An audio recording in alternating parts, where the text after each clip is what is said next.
What's up, everybody? This is Tasteless here. We're going to go into a match between BISU, the Protoss legend, versus Rush, one of the new Terran gods here. It's going to be on the map Invader, one of the new maps in the ASL, as well as the new ladder season.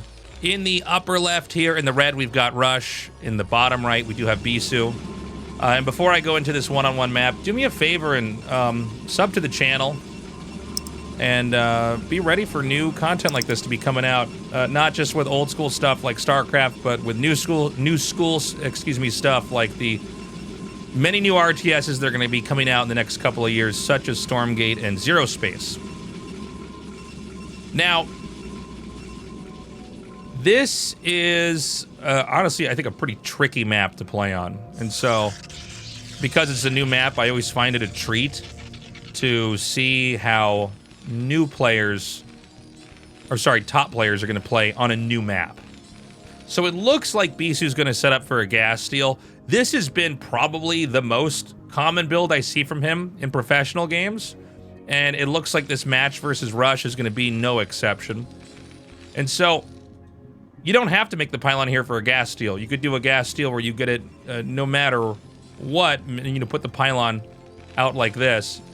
But with this one, it does give the Terran a situation where they're going to feel forced to pressure. Is he actually going to gas steal? I assume he's going to do this.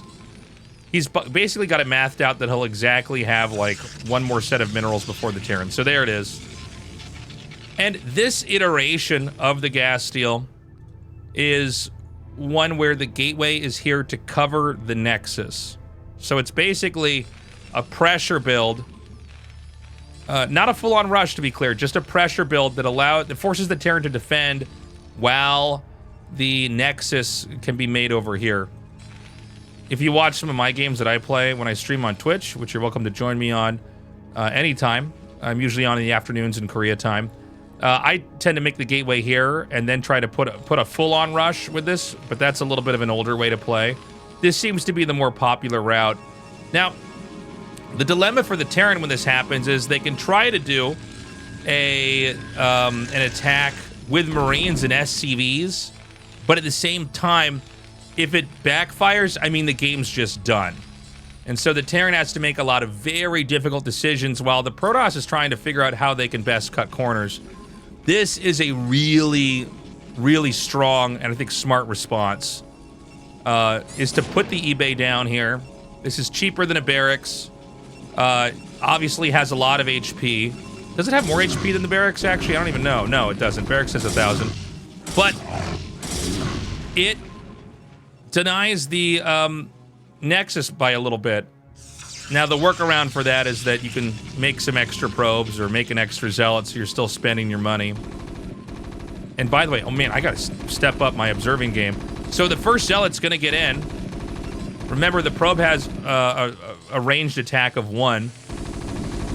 So it can sometimes reach the Marines when they try to hide in this spot over here. It's 3 zealot hits to kill a Marine, and BISU is probably one of the best moving shot zealot players in the entire world. And so that one's going to go down. You can see there's a bunker here with 1 Marine who's apparently his gun is damaged, according to this little icon. That's crazy. The Zealot can just ignore the Marine.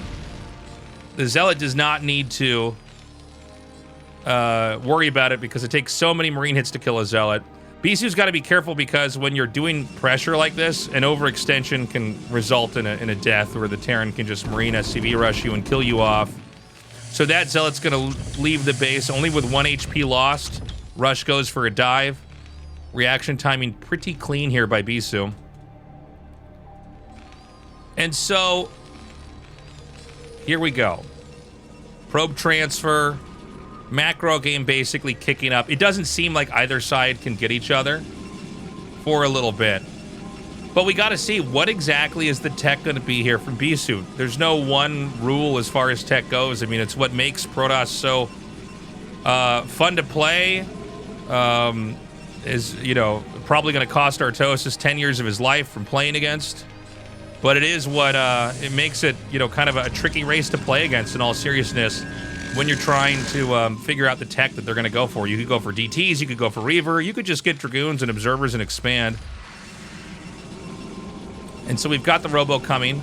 We don't have Dragoon range yet, but a lot of times when you go for a quick Nexus like this, because the Robo's so late, you want to get the Robo before Dragoon range. There it is now. Because you need to get Observers, because you also don't know what Terran's doing.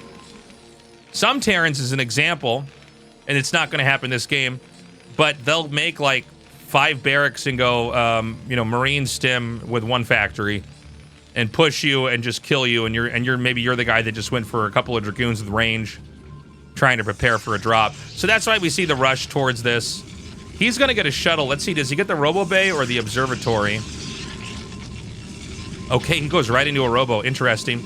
I guess the truth is you can probably scout and get an idea of what they're doing along with dropping them. 3 factories here from Rush.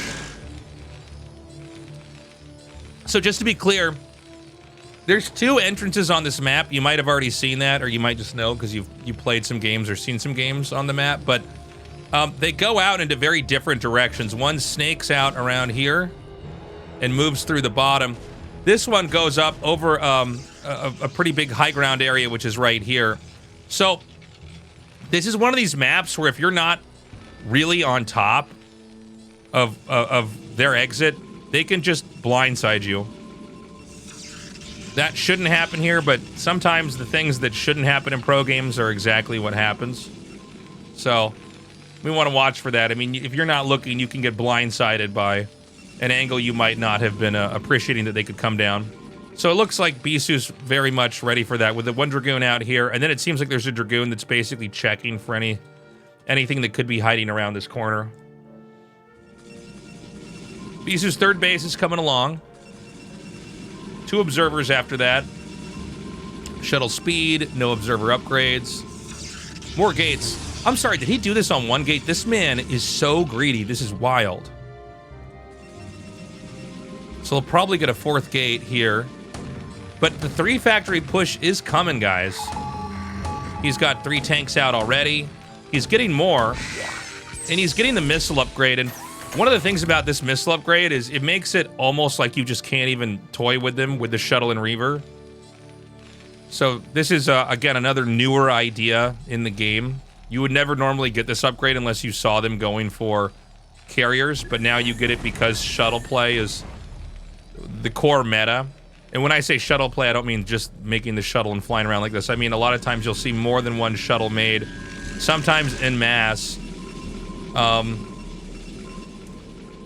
Okay, here we go. He's going to try to come in here and drop.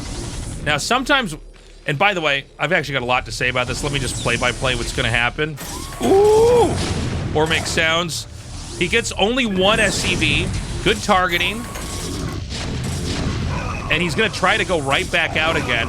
He fires another shot, nicks the Goliath, and he gets away. So this is something that I've noticed everybody's doing, and I maybe this is more interesting to me than it is to you, but I'm going to mention it anyways. A lot of people always said if it was risky to send the shuttle in, you shouldn't do it. It seems like now everybody always sends the shuttle in to get damage. I guess because if you can control it well enough, you can either A, get it back out, or B, ensure that you're going to get enough damage that it probably pays for itself. I guess a shuttle, 2 zealots, that's going to be 400 minerals, a Reaver, so that's 600 minerals plus Reaver's 100 gas plus Scarabs. I don't know why I'm doing this to myself and trying to do a big math equation to you guys, but I guess if you could get, you know, enough SCVs and some vultures, it probably pays for itself. Just a thought there. Back here, we've got the Forge coming along, more observers, and the rest of the gateways are coming down. By the way, we should note that BISU's style does seem to be a little bit more traditional. Like, it does look a little bit more like a pre-StarCraft 2 style, and that's not bad or anything, but it's just worth pointing out. Like, he's very good at what he's doing. He's probably the best in the world at this approach. Now, he is getting the Storm, and this was an idea that was, as far as late game tech, a little bit more toyed around with and didn't have anywhere near as much success as it has now. But the idea is that you have I'm sorry, guys. Worst observing in the world. He did try to come in there with another drop. Clearly, he got the shuttle with the Reavers back out. Very important to do that. The idea with the Storm is that you blanket any push that's moving too fast with Storm, and if they're sieging up, you just don't deal with them. So you're really making Terran do the legwork to move out on the map. Ooh, okay, close move there. He's going to use the Reavers back here, and notice he's targeting the Goliaths because that's what can actually target the shuttle, and then he just backs up. He wants to force siege out. This idea is not new. This is one of the oldest ideas to delay a Terran push, is to force this leapfrogging of tanks and buy yourself time.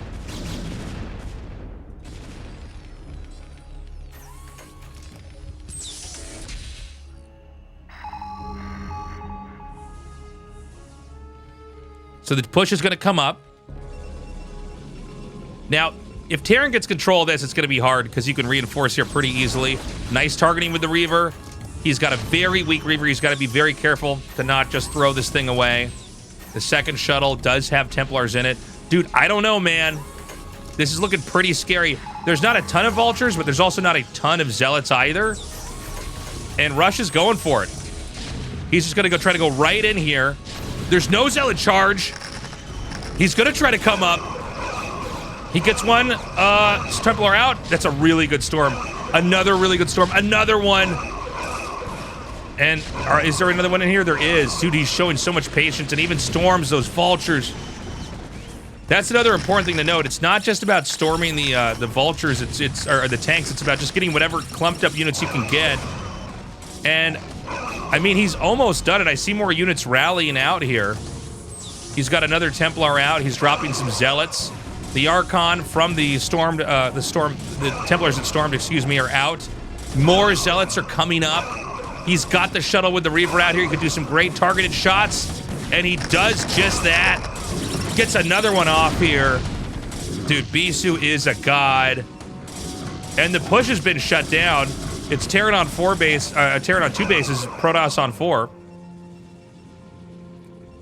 I don't know. Yeah, no way to expand there. There's a pylon there. GG. Rush takes that game. BISU over here. By the way, never getting another robotics facility. That's kind of more common in the meta. Apparently gateways are still being made here. And, you know, that's BISU, man. He's just so good at doing exactly what the Terran can't allow to have happen. Slowing the Terran down enough. I'm really interested in the fact that we see this more and more, where Protosses will always fly in with a shuttle, 2 Zealots and a Reaver, and try to get some damage done, and try to get some value. I guess, you know, I'm from a more conservative era. It's still in how I think about the game. But there you have it, man. BISU's still viable. Rush, I think, putting up a good fight, but ultimately, when you do a push like that, you have to actually win the game in order to take it. So, thank you so much for watching that cast of mine. If you want to see more of this, you can either subscribe to the channel on YouTube, or you can join me on Twitch. And before I close it out, we've got cool merch, tastelessthreads.com. It's a GLHF shirt. I should have gotten a taller chair before I recorded this. But yeah, check out my merch there. And I hope I see you in a future video. Bye-bye.